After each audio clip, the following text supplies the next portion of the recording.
দর্শক আমন্ত্রণ 24 ঘন্টায় presented by Akij Sunshine Jamuna television studio থেকে রবি থেকে বৃহস্পতি 5 কর্মদিবসে সরাসরি সম্প্রচারিত অনুষ্ঠানে আমরা কথা বলি রাজনৈতিক ঘটনা প্রবাহ, এর গতি প্রকৃতি এবং আগামী দিনের কোন পথে দেশ যাচ্ছে সেসব বিষয় নিয়ে। আজও তার ব্যতিক্রম হচ্ছে না। আজ কথা বলার জন্য আমার সঙ্গে স্টুডিওতে আছেন গণসংহতি আন্দোলনের প্রধান সমন্বয়কারী জনাব জুনায়েদ সাকি।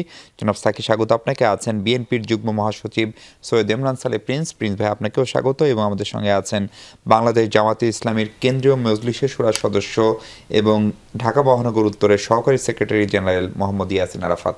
আরাফাত ভাই, আপনাকেও স্বাগত। আমরা আলোচনা শুরু আরাফাত ভাই আপনাকে দিয়েই করতে চাই, কারণ অনেকদিন পর মনে হচ্ছে রাজপথে একটা, যদি আজকে আলাদা আলাদাভাবে 3টি ইসলামী দল কর্মসূচি ঘোষণা করেছে কিন্তু কর্মসূচি অভিন্ন, ফলে এটা কি ঠিক যুগপৎ কর্মসূচি যেন না বলা যায় সেই জন্য আলাদা আলাদা করে ঘোষণা করলেন কিনা জানি না, কিন্তু আপনারা বেশ কয়েকটি দাবিতে রাস্তায় নামছেন, রাজপথে নামছেন। 18, 19, 26 আপাতত এই 3 দিনের কর্মসূচি। এর ভিতরে প্রধানতম দাবি হচ্ছে পিআর পদ্ধতি। ফলে ধরেন আপনারা এই যে দীর্ঘ সময় ঐক্যমত্য কমিশনের সঙ্গে রাজনৈতিক দলগুলোর যে ধারাবাহিক আলোচনা, এত বড় আলোচনা আমরা দেখি নাই এভাবে এর আগে কখনো। সেইখানে যাবতীয় যে আলোচনা হয়েছে কিংবা প্রধান উপদেষ্টার সঙ্গে যা বৈঠক হয়েছে, নির্বাচন কমিশনের সঙ্গে, বিদেশি রাষ্ট্রদূতদের সঙ্গে জামাতের কেন্দ্রীয় নেতাদের যে বৈঠক হয়েছে, সেখানে সব বৈঠকই তো আসলে প্রচলিত অর্থে যে নির্বাচন ফেব্রুয়ারিতে হোক বা এই নির্বাচন নিয়ে কথা হয়েছে। পিআর নিয়ে আপনারা এত সিরিয়াস আসলে কেন হলেন এবং এটার জন্য কেন এই সরকারের সময় আপনাদেরকে রাস্তায় নামতে হচ্ছে? বিসমিল্লাহির রহমানির রহিম। আজকের এই টকশোতে সম্মানিত সঞ্চালক, আমার সাথে দুজন বিজ্ঞ আলোচক, দর্শকবৃন্দ যারা দেখছেন সকলকে শুভেচ্ছা এবং মোবারকবাদ জানাচ্ছি। দেখেন, জামাত ইসলামী যে কর্মসূচি ঘোষণা করেছে, এই ঘোষণা বা এই 5 দফা বা 7 দফার দাবিতে জামাত ইতিমধ্যে বহু কর্মসূচি পালন করেছে। 19 জুলাই সোহরাওয়ার্দী উদ্যানে জামাত ইসলামী 7 দফা দাবিতে কর্মসূচি পালন করেছিল। তার মধ্যে প্রবাসীদের ভোটাধিকার ছিল। এরকম 2-1টা পয়েন্ট যেটা মোটামুটি সরকার সিদ্ধান্ত নিয়েছে সেগুলো বাদ রেখে আবার নতুন কর্মসূচি দেওয়া হয়েছে এবং অন্যান্য রাজনৈতিক দলও সেই কর্মসূচিগুলো পালনের ঘোষণা দিয়েছে। এটা এক অর্থে হয়তো আপনাদের দৃষ্টিকোণ থেকে যুগপৎ হতে পারে, কিন্তু দাবির জায়গা থেকে অধিকাংশ রাজনৈতিক দল একমত।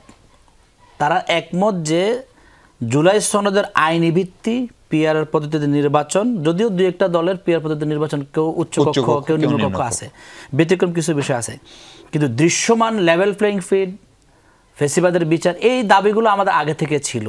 আমরা হঠাৎ করে দাবি করেছি বা বিভিন্ন দাবি দাওয়া নিয়ে কথাবার্তা বলেছি, তখন কর্মসূচির দিনে বিষয়টা এরকম না। আজকের যে কর্মসূচি আগের বিভিন্ন সময়ের কর্মসূচির ধারাবাহিকতার একটা অংশ।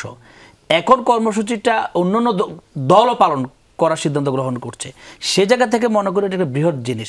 দেখেন, একটা রাজনৈতিক দল তিনি যে সরকারে থাকুক না কেন, জনগণের পক্ষে তার দাবি দেওয়া সরকারের কাছে তুলে ধরতে পারে। দাবি আদায়ের কর্মসূচি এটা গণতান্ত্রিক সৌন্দর্যের অংশ এবং গণতান্ত্রিক অধিকারও। তো আমরা আমাদের সেই অধিকারটা প্রয়োগ করতে যাচ্ছি। পিআর পদ্ধতিতে নির্বাচন, জুলাই সনদের আইনি ভিত্তি, লেভেল প্লেইং ফিল্ড নিশ্চিত করা, বিচারের দৃশ্যমান প্রক্রিয়া সামনে নিয়ে আসা, এই বিষয়গুলো দেখেন বাংলাদেশের আপামর জনতার, শুধুমাত্র জামাত ইসলামী বা কয়েকটা দলের নয়, 31টা দল নির্বাচন কমিশনে আলাপ আলোচনায় গেল। সেখানে 25টা দল পিআরের, কেউ উচ্চকক্ষে কেউ নিম্নকক্ষে, মোটামুটি তারা ইনক্লুড করে কথা বলেছে। এর বাইরে দেখেন, জুলাই সনদের আইনি ভিত্তি অল্প বিএনপি সহ কয়েকটা দল ছাড়া বেশিরভাগ দল তার আইনি ভিত্তিটা দেখতে চায়। সুতরাং এই দাবি হঠাৎ করে নয়, এই দাবি আগে থেকে উঠে আসা যে দাবি, আমরা তার প্রক্রিয়াটাকে আরো জোরদার করতে চাচ্ছি। যেহেতু নির্বাচনের তারিখ ঘোষণা হয়ে গেছে, জামাত ইসলামী স্পষ্ট ভাষায় বলেছে আমরা ফেব্রুয়ারির ঘোষিত সময়ের মধ্যে নির্বাচন চাই, তার আগে লেভেল প্লেইং ফিল্ড নিশ্চিত করা, জুলাই সনদ নিশ্চিত করা, পিআর পদ্ধতি নিশ্চিত করা। আপনি বারবার লেভেল প্লেইং ফিল্ডের কথা বলছেন, বলেন ধরেন যে দুটো ছাত্র সংসদ নির্বাচন হলো বড় দুটো বিশ্ববিদ্যালয়ে, সেখানে বরং আপনাদের যে ছাত্র সংগঠন বাংলাদেশ ইসলামী ছাত্র শিবির তারা বিপুল ভোটে জয়লাভ করেছে নিঃসন্দেহে, কিন্তু সেখানে বরং লেভেল প্লেইং ফিল্ডের যে বাড়তি সুবিধা আপনারা কোথাও কোথাও পেয়েছেন, এরকম অভিযোগ বড় বড় দলগুলো করছে। সেখানে আপনারা যখন লেভেল প্লেইং ফিল্ডের কথা আবার বলেন, সেটা কি খুব বেশি প্রাসঙ্গিক হয় কিনা? দেখেন, আমরা ছাত্র শিবির ঢাকা বিশ্ববিদ্যালয় এবং জাহাঙ্গীরনগর বিশ্ববিদ্যালয় ডাকসু এবং জাকসু নির্বাচনে আলাদা সুবিধা পেয়েছে। আলাদা সুবিধা কি? আমাদের ছাত্র শিবির ছাত্র সমাজের অধিকার আদায় ভূমিকা পালন করেছে, ছাত্রদের কাছ থেকে তারা সাপোর্ট পেয়েছে। সুবিধা এটাই, কারণ তারা ছাত্র সংশ্লিষ্ট কর্মসূচি পালন করেছে। আমি যদি ঢাকা বিশ্ববিদ্যালয় শুধু ছাত্র শিবিরের কথা বলি, বিগত 1 বছরে এমন কোনো মাস যায়নি যে মাসে ছাত্র শিবির ছাত্র বান্ধব কর্মসূচি পালন করেনি। আর পক্ষান্তরে ছাত্রদল বা অন্যান্য দলের হিসাব দেখেন তারা ছাত্র বান্ধব কর্মসূচি কতটা পালন করেছে। তো আমরা তো সুবিধা পেয়েছি, আমরা ছাত্রের জায়গা থেকে সমর্থনের সুবিধা আমরা পেয়েছি, এছাড়া আর অন্য কোনো সুবিধা না। জাহাঙ্গীরনগর বিশ্ববিদ্যালয়ে যে সেখানে ভোটিং যে মেশিনের কথা বলা হয়েছে, যে এই মেশিনটা জামাত ইসলামীর সমর্থিত কোনো কোম্পানি থেকে কেনা হয়েছে, অথচ আমরা দেখলাম সোশ্যাল মিডিয়ার মাধ্যমে বিভিন্ন পত্রপত্রিকার মাধ্যমে যে ব্যক্তির কাছ থেকে কেনা হয়েছে জামাতের সাথে তার দ্রুততম সম্পর্ক নাই। তার ফেসবুক পোস্টে বিএনপির বিভিন্ন প্রোগ্রামে অংশগ্রহণের ছবি, বিভিন্ন নেতার সাথে তার ছবি দেখা যাচ্ছে। তাহলে এটা একটা অজুহাতের জায়গা থেকে অজুহাত। তো সেখানে তো বিশ্ববিদ্যালয়গুলোতে বিএনপিপন্থী শিক্ষক তারা তো প্রত্যেক জায়গায় ছিলেন, তারা নির্বাচন কমিশনে ছিলেন, তারা প্রক্টরের বডিতে ছিলেন, তারা ভোট গণনার সময় সেখানে ছিলেন, তো তারা তো সেখানে দেখছেন সেটা। এবং সেখানে নির্বাচন কমিশন জাহাঙ্গীরনগর বিশ্ববিদ্যালয় তো বলছেন যে অনিয়মের কোনো চ্যালেঞ্জ থাকলে কেউ যদি করতে পারে আমি চাকরি ছেড়ে দেব। সুতরাং সেখানে আমরা আলাদা সুবিধা বলতে কোনো লেভেল প্লেইং ফিল্ডের জায়গা থেকে সুবিধা না, আমরা আমাদের কাজ করার মাধ্যমে ছাত্র সমাজের হৃদয়ে যে আমাদের স্থানটা নিশ্চিত হয়েছে তার সুবিধা আমরা পেয়েছি। আমরা জাতীয় নির্বাচনের লেভেল প্লেইং ফিল্ডের কথা যেটা বলছি সেটা হচ্ছে আমাদের বর্তমানে পুলিশ র্যাব বলেন যারা নির্বাচনের সময় নিরাপত্তার দায়িত্বে থাকবে, একটা পুলিশ আসামি ধরে নিয়ে আসলে ওই আসামিকে তার থানায় রাখতে পারে না, আসামিকে কলাপস করে রাখতে পারে না। এই পুলিশ আমার ভোটের বাক্সের নিরাপত্তা কিভাবে দিবে? জনগণ হয়তো স্বতঃস্ফূর্ত ভোট দিতে পারবে, কিন্তু একজন জনগণ যে ভোটার যারা 16 বছর ঠিকমতো ভোট দিতে পারেনি, সে ভোট দিয়ে তার ভোটের সঠিক রেজাল্ট পাবে কিনা এই সংশয় তার সামনে থাকে। শুধু দৃশ্যমান যদি সন্ত্রাসীদের গ্রেপ্তার করা, যেমন একটা উদাহরণ দিই জাস্ট, 30 সেকেন্ড, ছাত্রলীগের সাবেক সভাপতি পাবনার হাবিবুর রহমান ভাই, তিনি বিএনপি চেয়ারপারসনের উপদেষ্টা, তিনি বলছেন জিব্বা কেটে ফেলা হবে এবং দাঁড়িপাল্লায় ভোট দিয়ে কেউ নিরাপদে ফিরে আসবে বিএনপির কাছ থেকে, এটা হতে পারে না। ওনার ব্যাপারে আইন শৃঙ্খলা রক্ষাকারী বাহিনীকে কোনো দৃশ্যমান কোনো ব্যবস্থা নিয়েছে? ওনার ব্যাপারে তো সেখানে হামলার সংক্রান্ত বিষয়ে মামলা হয়েছে, পদক্ষেপ নেয় নাই। প্রিন্স ভাই, আপনার কাছে এটা নিয়ে আসতে চাই যে জামাত ইসলামীর যে দাবি এবং তার সঙ্গে আরো দুটি ইসলামিক দল একমত হয়েছে, মাঝখানে খবর বেরিয়েছিল এটা আসলে 8 দলের একটা মোর্চা বা জোট হচ্ছে, যদিও এনসিপি বা অন্যরা এখনো বলছে যুগপৎ কর্মসূচি এখনো ঘোষিত হয়নি। ফলে এই আন্দোলন বা এই মুহূর্তে মাঠে নামাটাকে বিএনপি কিভাবে দেখছেন? যদিও বিএনপির অনেকেই এটির সমালোচনা করছেন। দ্বিতীয়ত হচ্ছে লেভেল প্লেইং ফিল্ডের কথা, বিশেষ করে পুলিশ প্রশাসন, বিশ্ববিদ্যালয় প্রশাসন, সিভিল প্রশাসন, সে জায়গায় যে অভিযোগের তীর সেটাও বিএনপির দিকে যায়, সেই প্রসঙ্গেই বা আপনি কি বলবেন? ধন্যবাদ আজকের এই শোতে আমাকে আমন্ত্রণ জানানোর জন্য, এবং আমার যারা সহ আলোচক আছেন জনাব জুনাইদ সাকিব ভাই এবং ইয়াসির আরাফাত ভাই, তাদেরকেও শুভেচ্ছা জানাচ্ছি, দর্শক শ্রোতাদেরকেও শুভেচ্ছা জানাচ্ছি। এখন প্রথম যে প্রশ্ন আপনি আমাকে করেছেন যে 3টি দল আজকে আন্দোলনের কর্মসূচি দিচ্ছে, কেউ দিয়েছে আজকে, কেউ হয়তো কালকে দিবে, এরকম প্রথম দিকে আমরা এটা শুনেছিলাম, বা ওনারাই ওনাদের দায়িত্বশীল নেতৃবৃন্দই বলেছিলেন যে 8টি দলের যুগপৎ আন্দোলন হচ্ছে এবং তারা একসাথে আন্দোলনের কর্মসূচি ঘোষণা করবে। পরবর্তী আমরা দেখেছি প্রায় 2টি সংগঠন, 2টি রাজনৈতিক দল তারা ডিনাই করেছে যে না, আমাদের সাথে এই ধরনের যুগপৎ আন্দোলনের কোনো কর্মসূচির ব্যাপারে ঐক্যমত্য হয়নি, বা আমরা এখন এই ধরনের কোনো জোটে যাচ্ছি না বা যাব না। এখন এক দল গতকালকে ঘোষণা করেছে আর 2টা দল আজকে করেছে। কে কাকে অনুসরণ করেছে, যেহেতু যুগপৎ না, তো কে কাকে অনুসরণ করলো সেটা আমরা জানি না। তবে যেহেতু বাংলাদেশ একটা গণতান্ত্রিক দেশ এবং সেখানে আমরা ফ্যাসিবাদের অবসানের পর নতুন করে আমরা যাত্রা শুরু করেছি গণতন্ত্রের পথে, সেই কারণে সকল দলের আমরা শান্তিপূর্ণ এবং সুশৃঙ্খল এবং একই সাথে মানে শান্তিপূর্ণ যে কর্মসূচি, আমরা সবাই এটাকে সম্মান করব বা করি, এটা হলো 1 নম্বর কথা। 2 নম্বর কথা হচ্ছে হঠাৎ করে যে আন্দোলন, সেই আন্দোলনটা কেন? আজকে দেখেন ঐকমত্য কমিশনের মাধ্যমে কিন্তু আজকে জাতিকে একটা জায়গায় পৌঁছানোর চেষ্টা করা হচ্ছে। প্রায় ধরেন 80% আমরা একটা জায়গায় মানে সিদ্ধান্তে উপনীত হয়ে আমরা একটা জায়গায় পৌঁছানোর চেষ্টা করছি। বাকি যেগুলো আছে সেগুলোও কিন্তু ধরেন প্রধান উপদেষ্টা গতকালকে বসেছেন এবং এটা বাস্তবায়নের পদ্ধতি নিয়ে আলোচনা করেছেন, এবং আমরা বলেছি জুলাই এই জাতীয় সনদ, এখান থেকে কারো পিছু পা হওয়ার কোনো সুযোগ নেই, এবং এটা আমাদেরকে বাস্তবায়ন করতেই হবে।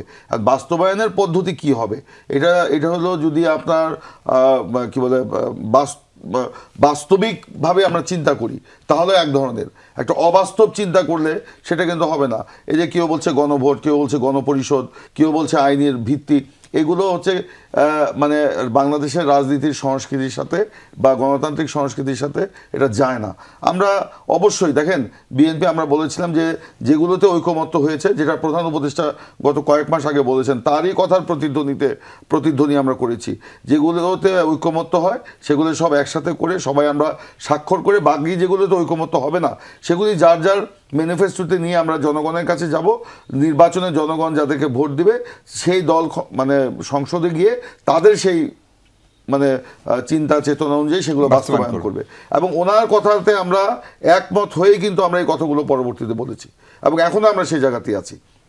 আমরা বলেছি সংবিধান সংশোধন যেগুলোর ব্যাপার আছে সেগুলো বাদ দিয়ে অন্যগুলো সরকার অধ্যাদেশ জারি করে, প্রজ্ঞাপন জারি করে, বিধি প্রণয়ন করে এই মুহূর্তে সেটা আপনার করতে পারে, কোনো সমস্যা নাই। কিন্তু সংবিধান সংশোধনের যে বিষয়গুলো আছে এগুলো অবশ্যই জাতীয় সংসদে সেখানে গিয়ে এটা সংশোধন করতে হবে। আমি লেভেল প্লেইং আমি আসছি এখানে পিআর এর একটা ব্যাপার বলতে। দেখেন পিআর নিয়ে জামাতে ইসলাম বেশ শোরগোল করছে। ওনারা বলছেন আগের থেকেই তারা বলছেন আমরা কিন্তু এই মানে 2024-এর আগে সেপ্টেম্বর মাসের আগে পিআর এর বক্তব্য, পিআর এর কথা ওনাদের মুখ দিয়ে আমরা শুনি নাই। এমনকি আওয়ামী লীগ আমলে যে আমরা যুগপৎ আন্দোলন করেছিলাম বা একসাথে আন্দোলন করেছিলাম যেভাবে হোক, তখনও কিন্তু আমরা একটা নির্দলীয় নিরপেক্ষ তত্ত্বাবধায়ক সরকারের অধীনে জাতীয় সংসদের যে নির্বাচনে যে আন্দোলন করছিলাম সেখানে পিআর এর পদ্ধতির কোনো বিষয় সেখানে ছিল না। তারা সেটা 24 সালে গণ অভ্যুত্থানের পরে আমরা শুনেছি তাদের কাছ থেকে যে পিআর চায়। পিআরে দেখেন তর্কের খাতিরে ধরে নিলাম পিআরটা কি, মার্কা থাকবে, দল থাকবে, জনগণ মার্কা এবং দল দেখে ভোট দিবে। কিন্তু ইতিমধ্যে জামাতি ইসলাম সারা বাংলাদেশে 300 আসনে প্রার্থী ঘোষণা করে দিয়ে তাদেরকে মার্কা দিয়ে সেই প্রার্থীরা কিন্তু তাদের নিজেদের পক্ষে বিভিন্ন আসনে ভোট চাচ্ছে। এটা জুনায়েদ সাকিব ভাইয়ের এলাকা বলেন, আমার এলাকা বলেন, আমরা দৃশ্যমান। তখন এই প্রার্থীদেরকে আমরা কখনো শুনছি না। আমি কিন্তু বারে আমার এলাকার প্রার্থীর বক্তব্য শোনার চেষ্টা করছি জামাত ইসলামের। তারা পিআর নিয়ে জনগণের কাছে কি বলে, পিআর এর ব্যাপারে কিন্তু স্থানীয়ভাবে তারা কিছু বলছে না, তাদেরকে ভোট দেওয়ার কথা বলছে দাঁড়িপাল্লার মার্কায়। তাহলে কেন্দ্রীয়ভাবে তারা যে পিআর এর কথা বলছে আর স্থানীয়ভাবে যে 300 আসনে প্রার্থী ঘোষণা করে দিল, এটা তো তাদের বিপরীতমুখী রাজনীতির বহিঃপ্রকাশ বলে আমি মনে করি। এবং সেটা আমি মনে করি যে এইটা পিআর এর ব্যাপারে তারা অতটা সিরিয়াস না। এখানে পিআর নিয়ে একটা হয়তো মানে চাপ সৃষ্টি করে সরকার বা বিএনপির উপর চাপ সৃষ্টি করে কিছু একটা হয়তো তারা আদায় করতে চায়। ঠিক আছে, এটা রাজনৈতিক কৌশল হতে পারে, এটা আমার বক্তব্য না। কিন্তু জনগণ কি দেখছে যে দলটি আপনার পিআর এর দাবিতে আন্দোলন করছে, সেখানে বলছে প্রার্থীর দরকার নাই, তারা নিজেরাই 300 আসনের প্রার্থী ঘোষণা করে দিয়ে তারা এখানে ভোট চাচ্ছে। এটা তাদের বিপরীতমুখী রাজনীতি। তাদের প্রার্থীরা কিন্তু জনগণকে পিআর নিয়ে বোঝাচ্ছে না। আমরা তো ওই এলাকায় যেয়ে বলছি মানুষকে যে পিআর কি আপনারা জানেন, মানুষ বলছে পিআর নিয়ে তারা কিছু জানে না। তো সেই কারণে লেভেল প্লেইং ফিল্ড দিয়ে যেটা বলছেন, একটা নির্বাচনের আগে লেভেল প্লেইং ফিল্ড অবশ্যই দরকার। একটা অন্তর্বর্তীকালীন সরকার আছে, বিএনপি এখানে সরকারে নাই, বা গণতন্ত্র মঞ্চ এখানে সরকারে নাই, বা জামাতে ইসলাম সরকারে নাই। আমরা সকলেই কিন্তু সরকারের বাইরে, আমরা সকলেই কিন্তু সমান সুযোগ ভোগ করছি রাজনীতি করার ক্ষেত্রে। উনি যেমনটা বলছেন কাউকে পুলিশ ধরে নিয়ে গিয়ে রাখতে পারছে না, এটা হলো পুলিশের ব্যর্থতা, পুলিশের অযোগ্যতা। এবং পুলিশ যদি না রাখতে পারে সেটা পুলিশে এটার মানে প্রশ্নের জবাব দিতে পারবে, সেটা বিএনপি বা গণতন্ত্র মঞ্চ বা আদার্সকেও দিতে পারবে। আমরা তো এমনও দেখেছি জামাতে ইসলামও তো বিভিন্ন জায়গা থেকে এই ধরনের ঘটনা ঘটাচ্ছে, বা জামাতে ইসলামকে তো পুলিশ সেখানে মানে কিছু করতে পারছে না। এটা তো বাস্তবতা। আজকে লেভেল প্লেইং ফিল্ড কখন হবে?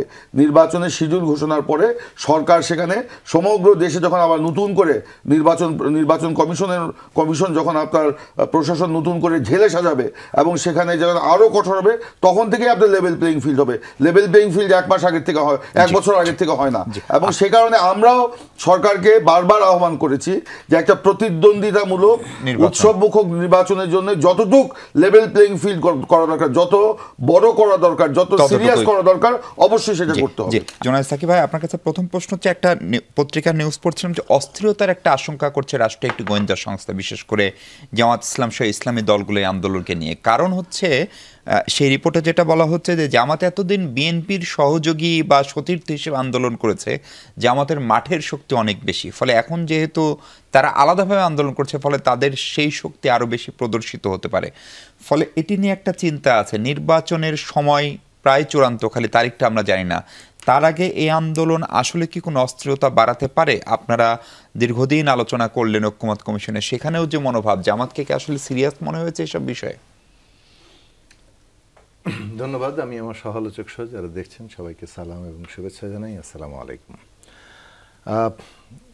গত রোববারে আমাদের ওই জাতীয় ঐক্যমত্য কমিশনের বৈঠক ছিল, যেখানে মাননীয় প্রধান উপদেষ্টা উপস্থিত ছিলেন, ঐক্যমত্য কমিশনের সদস্যরা উপস্থিত ছিলেন, রাজনৈতিক দলগুলোর শীর্ষ নেতৃত্ব যারা প্রতিনিধিত্ব করেন তারা ছিলেন। সেইখানে যা বক্তব্য এসছে, এর আগেও আমরা ভিতরে যা বক্তব্য শুনেছি, মোটামুটিভাবে ওই বক্তব্যকে যদি আমরা গণ্য করি, তাহলে একটা বিষয় আমরা বলেছিলাম যে যেটা কিছুটা আগে অনানুষ্ঠানিক আলোচনা হয়েছিল, যে আমাদের চেষ্টা করা উচিত এই যে ঐকমত্যের প্রক্রিয়া, এর মধ্য দিয়েই আমরা ঐকমত্যের প্রশ্নটাকে মীমাংসা করার চেষ্টা করি এবং এখানেই সব যত রকম যাকে বলে যে শেষ পর্যন্ত আমরা চেষ্টাটা চালিয়ে যাই। সেই কারণে 15ই আজকে পর্যন্ত যে সময়সীমা ঠিক করা হয়েছিল এইটা যথেষ্ট নয়, কেননা বাস্তবায়ন প্রক্রিয়া নিয়ে যে মতামতগুলো এসছে সেখানে কোনো এখনো সিদ্ধান্তে পৌঁছানো যায়নি। কাজেই আনুষ্ঠানিক অনানুষ্ঠানিক রাজনৈতিক দলগুলোর মধ্যে একটা ঐক্য প্রতিষ্ঠা জরুরি। কমিশন তো কোনো কিছু চাপিয়ে দিতে পারে না, কমিশন প্রস্তাবগুলো তুলে ধরতে পারে। কাজেই রাজনৈতিক দলগুলোর কমিশনের কাছ থেকে কিছু চাওয়ার চাইতে বরং প্রথমে নিজেদের মধ্যে চেষ্টা করা উচিত যে তারা কোনো ঐক্যের জায়গায় পৌঁছাতে পারে কিনা। এবং এই ক্ষেত্রে সবগুলো দলই কম বেশি এইখানেই ঐকমত্য তৈরির জন্য চেষ্টা করা উচিত বলে তাদের মতামত দিয়েছেন। নির্বাচন সময় মতো হওয়া দরকার এবং একটা ঐক্যবদ্ধ পথ আমাদের খোঁজা দরকার। তার জন্য কিছুটা সময় লাগবে, সে কারণে ঐকমত্য কমিশনের সময়সীমা আরও বৃদ্ধি করা। আমরা এই মাসটা চেয়েছিলাম, সম্ভবত কমিশন আরও 15 দিন বাড়িয়ে 1 মাস সময়সীমা বৃদ্ধি করেছেন। তো সেইটা ইতিবাচক দিক। আমাদের এখন উচিত হবে যে যতদূর পর্যন্ত একটা ঐতিহাসিক অভ্যুত্থানের পরে আরেকটা ঐতিহাসিক কাজ আমরা বাংলাদেশে হয়েছে, যেটা হচ্ছে এই আন্দোলনকারী দলসমূহ যাদের মধ্যে রাজনৈতিক আদর্শগত অনেক পার্থক্য আছে, তারা এই দীর্ঘদিন একসাথে বসে ঐকমত্যের জায়গা তৈরি করার চেষ্টা করছে। সব বিষয়ে তো ঐকমত্য হয়ে যাবে না, আমরা তো ধরুন একটা দল বানাতে যাচ্ছি না। ফলে বিভিন্ন রাজনৈতিক দল আছে মানেই তাদের দৃষ্টিভঙ্গির পার্থক্য থাকবে, সেটা প্রতিফলিত হবে। ক্ষমতার ভারসাম্য আমরা চাই, কিন্তু কে কিভাবে ক্ষমতার ভারসাম্য বোঝে সেই বিষয়ে তো পার্থক্য থাকবে। জবাবদিহিতা চাই, সেই জবাবদিহির প্রশ্নটাও কে কিভাবে দেখছেন, সে কোন কাঠামোর মধ্যে দিয়ে, কোন ধরনের নিয়মের মধ্যে দিয়ে জবাবদিহি প্রতিষ্ঠা হবে, সেটাও তো পার্থক্য হবে। কিন্তু সর্বাপেক্ষা ঐকমত্যে পৌঁছানো আর ভিন্ন মতের মীমাংসা কিভাবে হবে। একটা পথ আছে আন্দোলন, কিন্তু আন্দোলন কে কার বিরুদ্ধে করছে। যেমন ধরুন এই আন্দোলন যদি আমরা করি, হ্যাঁ ঠিক আছে, আমরা একে অপরের জনমত সৃষ্টি করছি, জনমতের একটা চাপ তৈরি করতে পারি, ফলে আন্দোলন করার অধিকার সকলেরই আছে গণতান্ত্রিক ব্যবস্থার মধ্যে, সেটা যার যার আন্দোলন করছেন।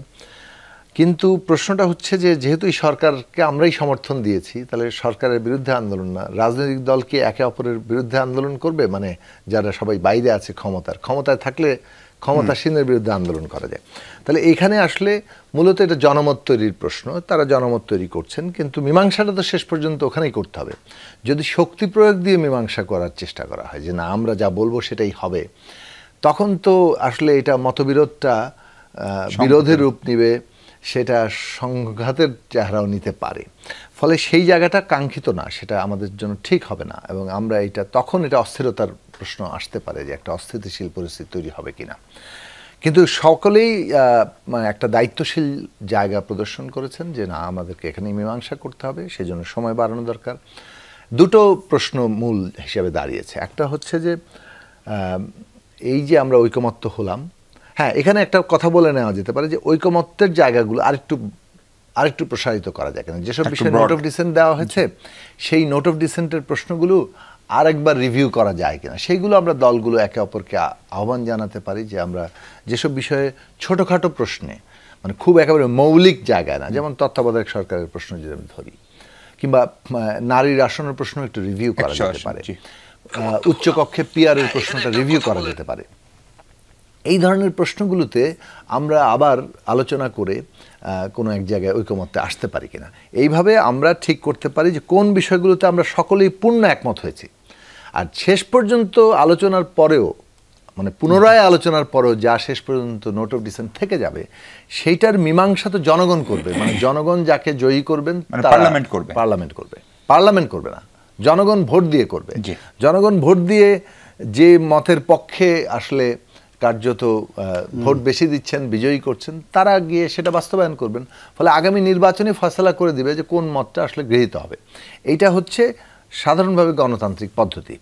এখন এইটার পরে কিন্তু দুটো জিনিস এখানে আসলে তারপরে তর্ক করতে হবে। সেটা হচ্ছে যে এই যে আমরা একমত হয়েছি, এটা বাস্তবায়নের গ্যারান্টি কি? আমরা তো দেখেছি যে ঐকমত্য হয়েছে আগেও ঘোষণা হয়েছে, কিন্তু শেষ পর্যন্ত ক্ষমতায় যাওয়ার পরে অথবা নির্বাচন হয়ে যাওয়ার পরে বাস্তবায়ন হয়নি। ফলে বাস্তবায়নের একটা আইনি বাধ্যবাধকতার প্রশ্ন নিয়ে আমরা কথা বলছি এবং এই বিষয়ে সকলেই একমত যে আসুন এই আইনি বাধ্যবাধকতা তৈরি করি। কিন্তু আইনি বাধ্যবাধকতা তৈরি হওয়ার দুটো পদ্ধতি হতে পারে। একটা হচ্ছে একেবারে সংবিধান স্থগিত করে দিয়ে, কিংবা এমন পদ্ধতিতে যাওয়া যেটা সংবিধান স্থগিত করারই নামান্তর, সংবিধানের বাইরে গিয়ে উপরে কোনোটা স্থান দেওয়া, যেটা এখানে এখনো পর্যন্ত কোনো কনসেনসাস তৈরি হয়নি। আরেকটা পদ্ধতি হচ্ছে যে না, এই সরকার গঠিত হয়েছে যে ডক্ট্রিন অফ নেসেসিটির ভিত্তিতে, সেই সরকারই তো ঐকমত্য কমিশন গঠন করেছে, সেই সরকারই তো ঐকমত্য কমিশনের মধ্যে দিয়ে একটা সনদ তৈরি করেছে। কাজেই এই সনদের বাস্তবায়নের প্রক্রিয়াটাও ওইভাবে যে সুপ্রিম কোর্টের পরামর্শে ডক্ট্রিন অফ নেসেসিটি থেকে সরকার গঠিত হয়েছে, সেই একই ধারাবাহিকতায় আমরা একটা আইনি বাধ্যবাধকতার জায়গা খুঁজতে পারি। আরেকটা প্রসঙ্গ আছে, সেটা হচ্ছে ঠিক আছে, আইনি বাধ্যবাধকতা আগামী নির্বাচন, সংসদ গঠিত হলো, সেখানে এইগুলো সব সংবিধানে সংযোজন হলো, সেটা টিকবে কিভাবে, টেকসই হবে কি? সংশোধনী করলে, অষ্টাদশ সংশোধনী যদি হয় আমাদের এই সবগুলো সংস্কার, তাহলে দেখা যাবে যে এটা আসলে পরবর্তীতে আদালত কর্তৃক চ্যালেঞ্জ হতে পারে। অন্যদিকে এটাকে যদি গণপরিষদ হিসেবে ডিক্লেয়ার করা হয়, তাহলে একটা নতুন সংবিধান করার প্রশ্ন এখতিয়ার দাঁড়ায়, যেটা আবার সকলে কনসেনসাস না। মাঝামাঝি একটা জায়গায় যাওয়া যেতে পারে যে আগামী সংসদ দুটি ক্ষমতা সম্পন্ন হবে। এক, মৌলিক সংস্কারের ক্ষমতা থাকবে এই সংসদের। দুই, 5 বছরের জন্য সে রাষ্ট্র পরিচালনা করবে। এই দুই ক্ষমতা সম্পন্ন সরকার যদি ওই আইনি বাধ্যবাধকতার ধারাবাহিকতায় এটা যদি গভর্নমেন্ট একটা অর্ডিন্যান্স কিংবা কোনো ধরনের জারি করে, তাহলে আগামী নির্বাচনের নাম আপনি যাই দেন, দুইটা ক্ষমতা নিচ্ছে, তার মানে জনগণ এখতিয়ার দিচ্ছে আগামী সংসদকে, সে মৌলিক সংস্কার করতে পারবে। এই দুটো প্রশ্নে আমরা ঐকমত্যের জায়গা এখনো দারুণভাবে আশাবাদী। আমরা মনে করি যে আমরা সকলে একটা জায়গায় পৌঁছাতে পারবো, এবং পৌঁছালে আমাদের মধ্যে নির্বাচন কেন্দ্রিক যে প্রতিযোগিতা, সেই প্রতিযোগিতা তো থাকবেই। কিন্তু যদি এই প্রশ্নগুলো নিয়ে আমরা বিরোধে জড়িয়ে পড়ি, সেই ক্ষেত্রে অস্থিতিশীলতার কিছুটা আশঙ্কা থাকে। আমি যেটা বলবো যে কোনো কোনো দল রাজনৈতিকভাবে এই কৌশল নিতে পারে যে আমরা আগে থেকেই আমাদের যে নির্বাচনী প্রতিযোগিতা, সেটা আমাদের এই জায়গাটা আমরা নেব এবং পলিটিক্যাল প্রোগ্রামকে আমাদের নির্বাচনী প্রতিযোগিতার সাথে প্রায় একাকার করে আমরা জনমতকে আমাদের পক্ষে আনার চেষ্টা করব। সেটা তাদের প্রত্যেক দলের কৌশল হতে পারে। কিন্তু আমরা গণসংহতির পক্ষ থেকে এবং আমাদের গণতন্ত্র মঞ্চের পক্ষ থেকে আমরা প্রায়ই এটা আহ্বান জানিয়ে আসছি, প্রায় বিগত 1 বছর ধরে বলতে পারেন, যে আমরা একটা ঐতিহাসিক পর্বে আছি। আরেকটা 1972 সাল, 72 সালে আসলে দেশ গঠনের ব্যাপার ছিল, 2025 সালে সে দেশ পুনর্গঠন কিংবা রাষ্ট্র পুনর্গঠনের প্রশ্ন। এই প্রশ্নে ন্যূনতম জাতীয় ঐক্যমত্য রক্ষা করা দরকার। ন্যূনতম জাতীয় ঐক্যমত্যকে যদি ছাপিয়ে যায় আমাদের দ্বন্দ্ব সংঘাত, তাহলে আমরা বিপদের খাদে পড়ব। আমরা সেই বিপদ থেকে কিভাবে বাঁচবো সেটি নিয়ে আমরা কথা বলবো। দর্শক, তার আগে ছোট্ট একটা বিরতি নিই।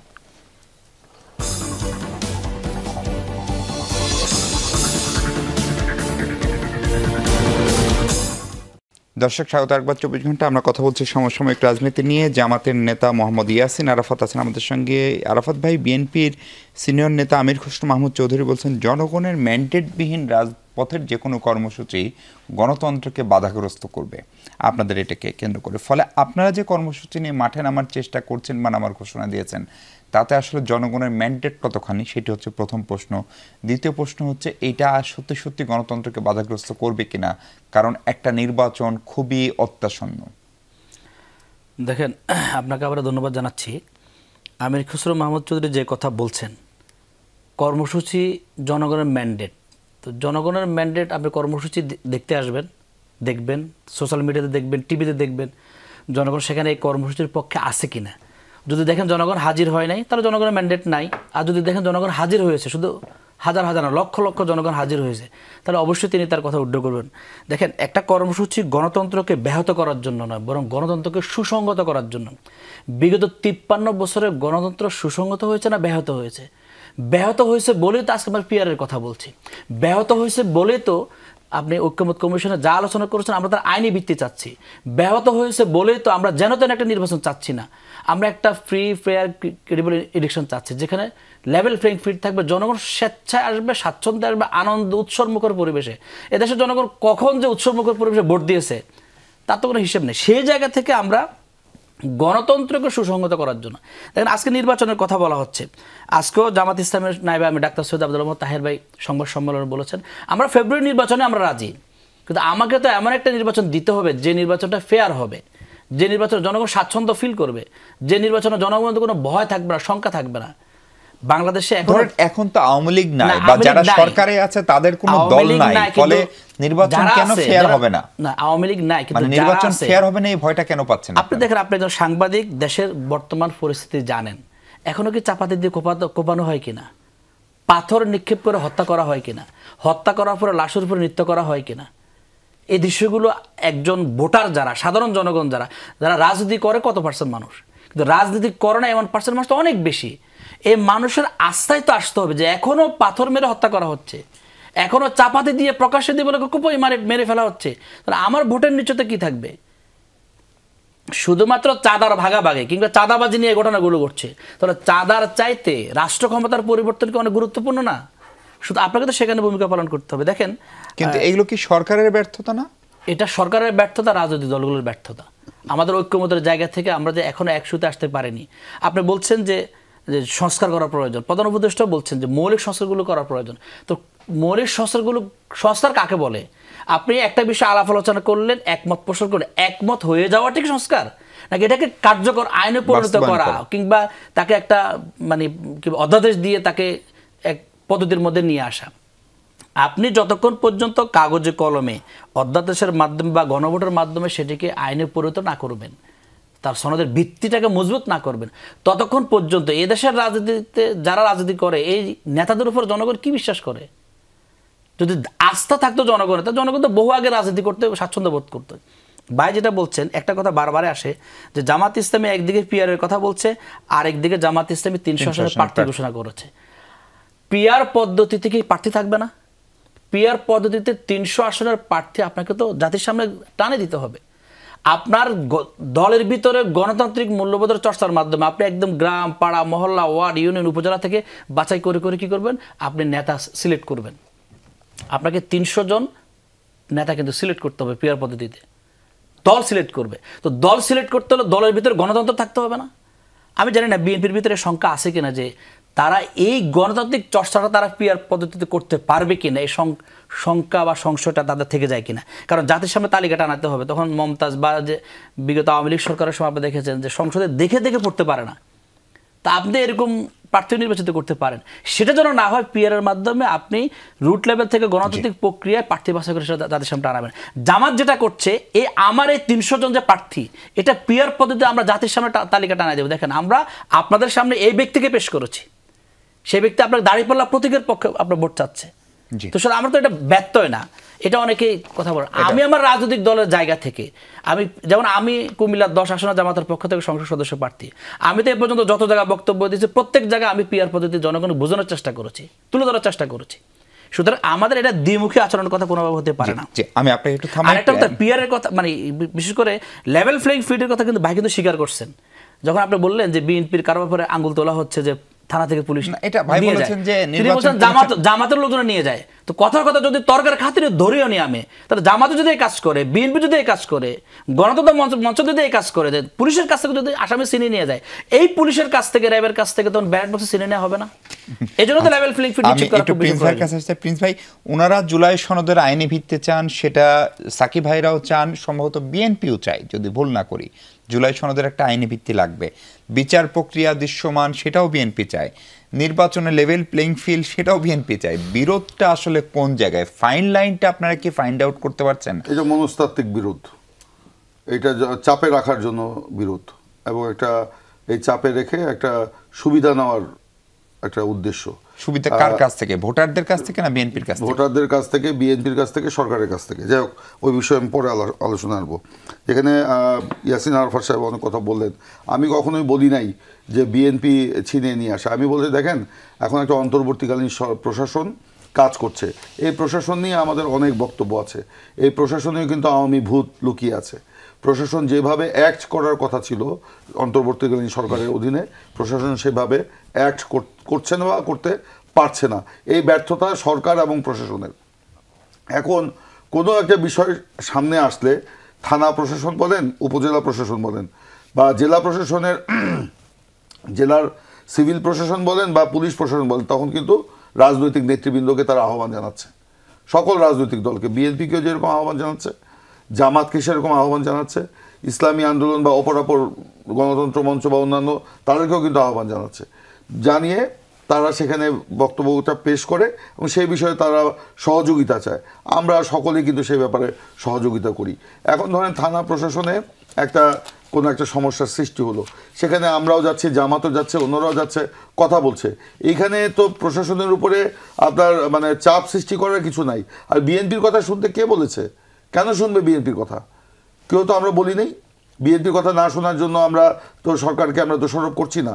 এখন এই যে বড় দল, বিএনপি ক্ষমতায় ছিল, বিএনপি বড় দল বলেই বিএনপিকে অগ্রাধিকার হয়তো দিতে হয়। ওই যে অগ্রাধিকার দিলে ওনারা বলে, জামাত ইদানিং বলে যে একটি দলের উপর ভর করে সরকার সিদ্ধান্ত নিচ্ছে। সেটা আমরা চাই না। সকল দলকে নিয়েই সরকার আলোচনা, যে ঐকমত্য কমিশনে ওখানে তো সকল দলের সাথে আলোচনা করছে। বিএনপি একটা অভিজ্ঞতা সম্পন্ন দল, আগেও রাষ্ট্র ক্ষমতায় ছিল, আমরা বিরোধী দলেও ছিলাম, এবং আমরা এখনও জনগণের রায় যদি পাই, আগামী দিনে হয়তো রাষ্ট্র পরিচালনার দায়িত্বে পাবো। সেই কারণে আমাদের অভিজ্ঞতার আলোকে এবং আইন, সংবিধান এবং রাজনীতির কালচার, এগুলির আলোকে কিন্তু আমরা আমাদের বক্তব্য পেশ করি। গতকালকে যে ঐকমত্য কমিশনে প্রধান উপদেষ্টার নেতৃত্বে যে আলোচনাটা হলো, সেখানেও কিন্তু আমরা বলেছি যে হ্যাঁ, আমরা এটার আইনি ভিত্তি চাই, কিন্তু সেটা কোনোভাবেই সংবিধানের মানে সংসদের বাইরে বা সংবিধানকে ভায়োলেট করে নয়। দরকার হলে এইটাই কিন্তু গতকালকে আমাদের নেতা সালাউদ্দিন সাহেব ওখানে বলেছেন। কিন্তু ভাই, অনেকের ভয় হচ্ছে সংসদে আপনারা সংখ্যাগরিষ্ঠতা করবেন তার নিশ্চয়তা। হ্যাঁ, এই যে আসছি, গতকালকেও বলেছেন যে এই ব্যাপারে প্রয়োজনে সরকার সুপ্রিম কোর্টের মতামত নিতে পারে। এটা কিন্তু কালকে আমাদের নতুন সংশোধন আমরা করেছি। সরকার সুপ্রিম কোর্টের মতামত নিক, এটা কিভাবে আইনি বাস্তবায়ন হবে সরকার বলে দেখ। এখানে জুনাইদ সাকিব ভাই বলেছেন, তারপরেও আমরা চেষ্টা করছি এখানে বসেই সিদ্ধান্ত নেওয়ার জন্য। এইখানেও আমরা একমত, আসেন আলোচনা করেন। আমরা তো কখনো বলি নাই যে আমরা নির্বাচনে যাব, নির্বাচনে গেলে জনগণ আমাদেরকে ভোট দিয়ে সরকার গঠন করবে, যা আছে দেন তাড়াতাড়ি সাইন করে আমরা নির্বাচনের মাঠে নেমে যাই, এই কথা তো বলি নাই। পরে নির্বাচিত হয়ে যায় বলবো যে জনগণ এটা চায় না। এই কালচারে তো আমরা নাই। আপনি তো এখন বললেন যে যদি সংসদে গিয়ে এটা ভুলে যাই, ভাই এটা ঐক্যমত্য কমিশনে দিনের পর দিন, ঘন্টার পর ঘন্টা, মাসের পর মাস বসে আমরা একটা এক্সারসাইজ করেছি, একটা জায়গায় এসেছি। সেখানে ঐক্যমত্যের প্রধান উপদেষ্টা স্বাক্ষর থাকবে, সকল ঐক্যমত্য কমিশনের সকল সদস্যের স্বাক্ষর থাকবে, আমরা যারা রাজনীতি করি বা ওই মিটিংয়ে যারা আমরা অংশগ্রহণ করেছি তাদের স্বাক্ষর লাগবে। এইটা ওখান থেকে এটাকে আপনার ফেলে দেওয়ার কোনো সুযোগ দেয়। এই যে পরিস্থিতি, যেটা আমাদের সাকিব ভাই বললেন, বাংলাদেশের ইতিহাসে তো আগে কখনো হয় নাই। আমরা একটা জায়গায় বসে ঐক্যমত্যের ভিত্তিতে আমরা একটা জায়গায় পৌঁছার চেষ্টা করছি। এবং আমাদের নেতা তারেক রহমান সাহেব বলেছেন যে বিএনপি জনগণের রায় নিয়ে সরকারে গেলেও আমরা কিন্তু এককভাবে সরকার দেশ পরিচালনা করব না, আমরা সকলে মিলেমিশে আমরা দেশটাকে পরিচালনা করতে চাই। তো ওই জায়গাতেই তো আমরা আছি। আমাদের এখানে তো সন্দেহ প্রকাশ করার কোনো সুযোগ আছে বলে আমি মনে করি। আপনি একটু থামাই সাকিব ভাই, এই ঐক্যমত নিয়ে আপনি যে বাক্যটা দিয়ে শেষ করছিলেন, ঐক্যমত আসলে এই যে আরো 1 মাস সময় বাড়ানো হলে আপনি কতখানি আশাবাদী এর ভিতরে আমরা মানে ক্রিয়াশীল রাজনৈতিক দলগুলো একটা জায়গায় পৌঁছাতে পারবে? যদি কোনো কারণে না পারে, তারপরের মেকানিজম কি, মানে প্ল্যান বি কি হতে পারে, কি দেখেন আপনি? না, এটা হচ্ছে যে ওই এক্ষেত্রে আমি প্রফেসর ডক্টর ইউনূসের কণ্ঠেই মানে একই একই সুর মিলাবো, সেটা হচ্ছে যে আমাদের ব্যর্থ হওয়ার সুযোগ নেই। আমরা উই ক্যান্ট অ্যাফোর্ড আমাদের অ্যানাদার ফেলিওর। আমাদেরকে একটা ঐকমত্যের জায়গায় পৌঁছাতে হবে। দেখুন, একটা প্রেমিস তৈরি করা হয়েছে, একটা ধারণা তৈরি করা হয়েছে যে বিএনপি জিতে যাবে ইলেকশনে, কিন্তু বিএনপি কোনো সংস্কার করবে না, এইরকম একটা জায়গা। এটা এখন বিএনপি কিভাবে এই পারসেপশনটাকে ডিল করবে, মানুষকে কিভাবে এই ধারণা থেকে আস্থায় আনবে, সেটা বিএনপি নেতৃবৃন্দ নিশ্চয়ই ভাববেন। কিন্তু এই যে ধারণাটা, মানে এটা তো অন্য কেউ জিততে পারে, তাই না? তাহলে মানে অন্যরা জিতলে কি করবে? মানে ধরেন অন্তত ছাত্র সংসদ নির্বাচন তো, মানে যদি অন্যরা কি জেতার কোনো মানে ইয়ে রাখছেন না যে আমরা নির্বাচনে জিততে পারি? আপনি মানে ধরুন আমরা কিছু রাজনৈতিক দল মিলে সংবিধান সংস্কারের কতগুলো প্রশ্নে একমত হলাম, কিন্তু আমরা কি একটা সংবিধান সংশোধন করে ফেলতে পারি? মানে জনগণের অংশগ্রহণ ছাড়া, জনগণ যেখানে সার্বভৌম, জনগণের সার্বভৌমত্ব ক্ষমতাটা প্রয়োগ করতে হবে না? এখন আমরা বললাম যে এটাই জনগণের উইল, কিন্তু এই জনগণের উইল বলাটার মধ্য দিয়ে তো আমরাই সেই ক্ষমতাটা অর্জন করি না যতক্ষণ না পর্যন্ত জনগণের একটা প্রতিনিধিত্বমূলক ব্যবস্থা নির্বাচিত করার জন্য একটা প্রক্রিয়া আমরা না যাই। এখন প্রশ্ন হচ্ছে, জনগণের হাতে কিন্তু সবসময় ডিফ্যাক্টো একটা কনস্টিটিউয়েন্ট পাওয়ার থাকে, মানে সবসময় জনগণই যে কোনো কিছু গঠন করার ক্ষমতা ন্যস্ত রিপাবলিকে। কিন্তু এই যে কনস্টিটিউয়েন্ট পাওয়ার কিংবা যে কোনো কিছু প্রতিষ্ঠা করা, গঠন করার ক্ষমতা, এইটা লিগ্যালিটি অর্জন করে তো একটা প্রতিনিধিত্বমূলক ব্যবস্থার মধ্যে দিয়ে, মানে যেখানে জনগণ ভোটের মাধ্যমে প্রতিনিধি নির্বাচন করে, সেটার মধ্যে দিয়ে সেটা কার্যকর হয়, একটা পদ্ধতিগত জায়গা লাগবে। আরেকটা পদ্ধতি হচ্ছে যে না, কোনো একটা অভ্যুত্থান কিংবা বিপ্লবের ঘটনার মধ্যে দিয়ে একটা রাজনৈতিক পক্ষ ডিটারমিনিং জায়গায় চলে এসছে, সমস্ত রাষ্ট্র ব্যবস্থা বদলে ফেলেছে।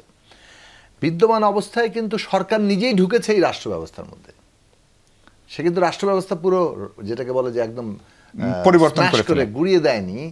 সে এই রাষ্ট্র ব্যবস্থার মধ্যেই, এই সংবিধানের কাঠামোর মধ্যেই ডক্ট্রিন অফ নেসেসিটির সূত্র ধরে সে তার নিজের বৈধতা প্রতিষ্ঠা করেছে।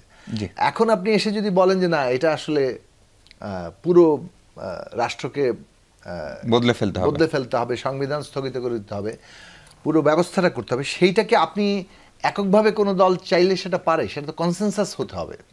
এখন কনসেনসাস যদি না হয়, তাহলে আমাদের জনগণের কাছেই যাওয়া ছাড়া আর কোনো উপায় থাকে না।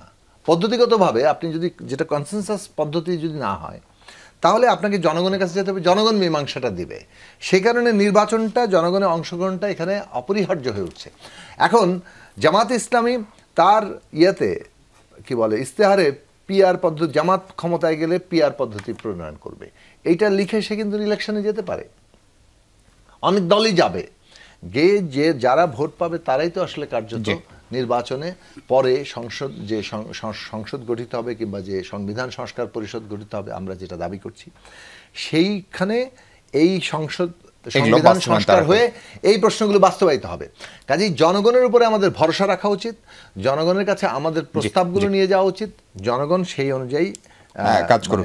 সাকিব ভাই, আপনাকে আরেকটা প্রশ্ন রেখে আমি বিরতিতে যেতে চাই, সেটা হচ্ছে যে ফেব্রুয়ারিতে ভোট নিয়ে কোনো শঙ্কা আছে কিনা আপনার মনে? কারণ ভোট নিয়ে ষড়যন্ত্রের কথা অনেকের মতো আপনিও বলেছেন যে এক ধরনের ষড়যন্ত্র হচ্ছে বা হতে পারে, সেটা দেশীয় ষড়যন্ত্র নাকি আন্তর্দেশ বাইরের ষড়যন্ত্র, এরকম কথাবার্তা অনেক রাজনীতিবিদ বলছেন। ফলে এই ষড়যন্ত্রকে আসলে কাজ করছে, নাকি এটাও একটা ভোটটাকে দ্রুত করার বা সময় মতো করার জন্য এটাও সরকারের উপরে অথবা যে রাজনৈতিক দলগুলো নির্বাচন একটু দেরিতে চায় তাদের উপরে একটু প্রেশার? না, বিরতির পরে আপনার কাছে এই উত্তর শুনবো। দর্শক, তার আগে একটা ছোট্ট বিরতি নিয়ে।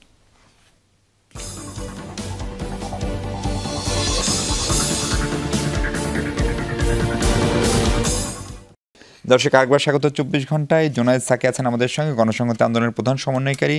সাকি ভাই, ফেব্রুয়ারিতে ভোট নিয়ে কোনো শঙ্কা বা ভোট নিয়ে কোনো ষড়যন্ত্রের কথা অনেকে বলেন, আপনার মূল্যায়ন কি ক্ষেত্রে? না, আমাদের বক্তব্যটা হচ্ছে যে দেখুন, বিচার, সংস্কার এবং নির্বাচন, এই তিনটাই বাংলাদেশের এখনকার যেমন প্রধান কাজ, তেমনি এটা আমাদের প্রধান জাতীয় স্বার্থ। আমরা আমাদের এই রাজনৈতিক জনগোষ্ঠী একটা আমরা রাষ্ট্রপত্তন করেছি, আমরা আমাদের অস্তিত্ব টিকিয়ে রাখা, একে বিকশিত করার জন্য এই তিনটি কাজের মধ্যে দিয়ে আমাদের একটা উত্তরণে যেতে হবে। ফলে এইটার ক্ষতিগ্রস্ত এমন কোনো কাজ যাতে আমরা কেউ না করি, সেই জায়গাটা আমাদের মনোযোগ দেওয়া দরকার।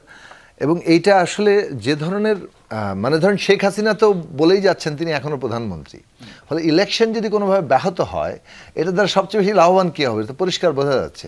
এবং শেখ হাসিনার যে দেশি বিদেশি পেট্রোনাইজাররা আছেন তারা তো এই জিনিসটা চাইবেন।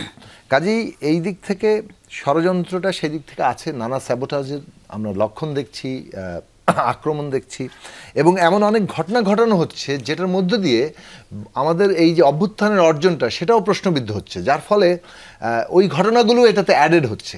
সেটা যেই ঘটাক, আপনি এক ধরনের অভ্যুত্থানের শক্তি গিয়ে এমন একটা কাজ করলো যেটা অভ্যুত্থানকে আসলে তার স্পিরিটের সাথে মানে যায় না, ফলে প্রশ্নবিদ্ধ করছে। এখন আমাদের বর্তমান অন্তর্বর্তী সরকারকে এখানে খুব মানে দায়িত্বশীল ভূমিকা নিতে হবে। অন্তর্বর্তী সরকারের তো আমরা অনেক ক্ষেত্রে দেখি যে পক্ষপাত আছে। প্রথমত তারা তো তিনটি দলকে একটা আলাদা মর্যাদা দিয়েই ফেলেছেন, বিএনপি, জামাত ইসলামী, এনসিপি। আলাদা করে প্রথম দিন ডাকে না, প্রথম দিন আলাদা করে ডাকে, তারাই বক্তব্য দিতে পারেন, তাদের সাথে কথা বলেন, সমস্ত নিয়োগ বদলি ইত্যাদি ক্ষেত্রে তাদেরই প্রভাব কাজ করে। কেউ হয়তো মানে হাটে বাজারে আছেন, আর কেউ একেবারে সচিবালয়ের কেন্দ্রে কেন্দ্রে আছেন। এটা তো শুনি আমরা, জামাত ইসলামী অনেক পাওয়ারফুল সেন্টারগুলো নিয়ন্ত্রণ করে, বিএনপি যেহেতু তারা আয়তন বড়, তারা যে কোথায় কোথায় অবস্থান করছে, তো অভিযোগ আছে। এবং এইসব বিষয়গুলো পক্ষপাত মানে ফিল্ডকে অলরেডি অসম করে দিচ্ছে। আমরা যে জিনিসটা বলতে চাই যে সরকারকে নির্বাচনের পরিবেশের ব্যাপারে খুব গুরুত্ব দিতে হবে, এবং এই বিষয়ে আমরা একটা প্রস্তাব দিচ্ছি। আমরা এটা ইন্টারেস্টিংলি বিএনপিও চুপ, জামাত ইসলামীও চুপ, আমরা তো একটা প্রস্তাব দিয়েছি যে আমরা রাজনৈতিক দলগুলোর সমন্বয়ে নির্বাচন কমিশন এবং সরকারও থাকবে তার সাথে, আমাদের একটা নির্বাচনের পরিবেশ মনিটরিং কমিটি করা দরকার এবং এটা কাজ করা সর্বদলীয়, যাতে করে যে কোনো জায়গায় অভিযোগগুলো কেউ তুলতে না পারে। এই যে নির্বাচনের পরিবেশ নাই এটা বলতে বলতে কিন্তু আপনি এটাকে পলিটিক্যাল মাইলেজে পরিণত করেন, সেটা কিন্তু অন্য অনেকজন খেলে দিতে পারে। জি, একদম সময় নাই। প্রিন্স ভাই, আপনারাও কি ভোট নিয়ে কোনো ষড়যন্ত্র দেখেন? অথবা ধরেন বিশেষ করে মিস্টার তারেক রহমানের সঙ্গে বৈঠকের পরে ফেব্রুয়ারিতে অর্থাৎ রমজানের আগে যে ভোট, সেটি নিয়ে কি এখনো আর কোনো শঙ্কা আছে? না, শঙ্কা নেই। আমরা দেখছি যে সরকার নিজেরাও তারা এই টাইম লাইনের মধ্যে নির্বাচন করতে চাচ্ছেন, তবে নির্বাচনের পথে ষড়যন্ত্র আছে। আমরা দেখেছি দিল্লিতে যে পালিয়ে যাওয়া স্বৈরাচার শেখ হাসিনা, তিনি বাংলাদেশে তার আমলে যারা যেসব শিল্পগোষ্ঠী আপনার এখানে অবৈধভাবে ব্যবসা করেছে, টু পাইস কামিয়ে নিয়েছে এবং তাদেরকেও দিয়েছে, তাদের কাছ থেকে টাকা পয়সা নিয়ে সেই টাকা পয়সা এই নির্বাচনকে ভণ্ডুল করার জন্য বিনিয়োগ করছে, যার কিছু কিছু এই টাকা পয়সার গরম কিন্তু আমরা দেখতে পাচ্ছি বিভিন্ন জায়গায়। তো এখন মানে এখানে গরমটা কারা দেখাচ্ছে? আওয়ামী লীগের লোকজন দেখাচ্ছে, আওয়ামী লীগের লোক আরো আরো আরো অনেক বারে যখন এগুলো কথা বলার মানে প্রয়োজন হবে, তথ্য প্রমাণ নিয়ে আমরা সেগুলো হাজির হব আর কি। সেগুলো এই মুহূর্তে আমরা দেখতে পাচ্ছি যে এই ষড়যন্ত্রটা তারাই করছে। তারা বাংলাদেশকে একটা ব্যর্থ রাষ্ট্রে পরিণত হয়েছে এরকম একটা পরিস্থিতি দেখাতে চায়, এবং বর্তমান সরকারের নেতৃত্বে মানে অন্তর্বর্তীকালীন সরকারের নেতৃত্বে বাংলাদেশে ফান্ডামেন্টালিস্টদের একটা চূড়ান্ত উত্থান হয়েছে বিভিন্ন জায়গায়। এটা দেখিয়ে তারা বিভিন্ন ওয়েস্টার্ন কান্ট্রি, এমনকি ভারতেরও তার অনুকম্পা নিয়ে আবার তারা বাংলাদেশের রাজনীতিতে ব্যাক করতে চায়। মহাসচিবও কিন্তু দক্ষিণপন্থার উত্থানের কথা বলেছেন। নট অনলি বিএনপি মহাসচিব, অনেকেই এই কথাগুলো বলছেন। তো আজকে আমরা যে কথাগুলো বলছি যে আমাদের এমন কোনো কাজ করা ঠিক হবে না, এবং সবার আগে আমাদের যে এই যে গণ অভ্যুত্থানের শক্তিগুলোর যে মধ্যে ঐক্য, আমাদের মধ্যে মতবিরোধ থাকতে পারে, আমাদের নিয়ে অনেক বিষয়ে দূরত্ব থাকতে পারে, কিন্তু এই যে গণ অভ্যুত্থানের আকাঙ্ক্ষা বাস্তবায়নের যে বিষয়টা, যে এই ব্যাপারে গণ অভ্যুত্থানের শক্তিগুলোর মধ্যে ঐক্যটা আমাদের বজায় রাখতে হবে, এবং আমাদের কারোরই এমন কোনো কাজ করা উচিত হবে না রাজপথে কিংবা বাইরে যেখানে আপনার এই সুযোগটা এই পালাতক স্বৈরাচার বা ফ্যাসিস্টরা নিতে পারে। সর্বশেষ আমি যে কথাটি বলি যে আজকে অন্তর্বর্তীকালীন সরকারের অনেক ব্যাপারে কিন্তু আমাদেরও অনেক অবজারভেশন ছিল, আমরাও কিন্তু অনেকবার চিন্তা করেছি আমরা রাজপথে নামবো। আমাদেরকে যখন পাত্তাই দেওয়া হচ্ছে না, যখন জামাত এনসিপি তারা একদম যমুনা মানে আপনাদের যমুনা টেলিভিশন না, যমুনা তো ওইটা মোটামুটি নিয়ন্ত্রণ করে রেখেছিল, তখন কিন্তু যখন আমাদেরকে পাত্তাই দিচ্ছিল না, আমরা কিন্তু তখন আপনার বিভিন্ন কর্মসূচির কথা চিন্তা করেছি, কিন্তু সেখান থেকেও আমরা ব্যাক করেছি। কেন? যে আমরা কর্মসূচি দিলে এই যে পতিত স্বৈরাচার বা ফ্যাসিস্ট তারা কিন্তু এখানে একটা উচ্ছৃঙ্খলতা সৃষ্টি করে তারা এই টোটাল জিনিসটাকে ভণ্ডুল করে দিতে পারে। আমরা আলাপ আলোচনার মধ্য দিয়ে আমরা কিন্তু সমস্যাগুলোর সমাধানের উদ্যোগ নিয়েছি, এবং এই আলাপ আলোচনার মধ্য দিয়ে কিন্তু দেশ আজকে নির্বাচনী ট্রেনে রেল লাইনে উঠেছে, যাত্রা শুরু করেছে। আসুন আমরা সবাই একসাথে এইসব অবাস্তব কথাগুলো না বলে একসাথে আমরা নির্বাচনকে কিভাবে অর্থবহ, সফল, অংশগ্রহণমূলক এবং প্রতিদ্বন্দ্বিতা পূর্ণ করতে পারি সেটা নিয়ে আমরা কাজ করি। ইয়াসিন আরাফাত ভাই, আপনারা কোনো ষড়যন্ত্র দেখেন? ভোট নিয়ে যে ষড়যন্ত্র, সেই ষড়যন্ত্রের একটা অ্যাঙ্গেল হচ্ছে আওয়ামী লীগের দিকে বা টাকা পয়সা বিদেশের দিকে, আরেকটা লোকাল অ্যাঙ্গেলের অনেকেই অভিযোগের তীরটা কোনোভাবে জামাতের দিকেও তোলার চেষ্টা করেন, নাম না বললেও। আমি মনে করি জামাতের দিকে অভিযোগের তীর তোলার কোনো সুযোগ নাই। জামাত ইসলামী 16টা বছর ধরে নির্যাতন নিপীড়নের শিকার হয়েছে, জুলুমের শিকার হয়েছে, নিপীড়নের শিকার হয়েছে, আয়নাগরে গিয়েছে। সুতরাং এই জায়গা থেকে দেখেন 5 আগস্টের ছাত্র জনতার জীবন কেন দিল? তার পরিবারকে রক্ষা করার জন্য, দেশ জাতি সকলকে রক্ষা করার জন্য। এখন এই দেশের জনগণ কি চায়? এদেশের জনগণ এই রাষ্ট্রের নির্বাচনী যে সিস্টেম তার পদ্ধতি পরিবর্তন চায়, জুলুমতন্ত্রের পরিবর্তন চায়, রাষ্ট্রের যে সিস্টেমে 53 বছর চলেছে তার পরিবর্তন চায়। কেউ যেন নতুন করে স্বৈরাচার হতে না পারে, ফেসিস্ট হতে না পারে, সেটা চায়। এখন এটা চাওয়ার জন্য তার কিছু তো বন্দোবস্ত লাগবে, তার ব্যবস্থা লাগবে, তার দৃশ্যমান কিছু বিষয় তো সামনে আসতে হবে। আপনি ভোট আগে যেভাবে হতো, এখনও যদি সেভাবে ভোট হয়, মানুষ কীভাবে আস্থায় ফিরবে?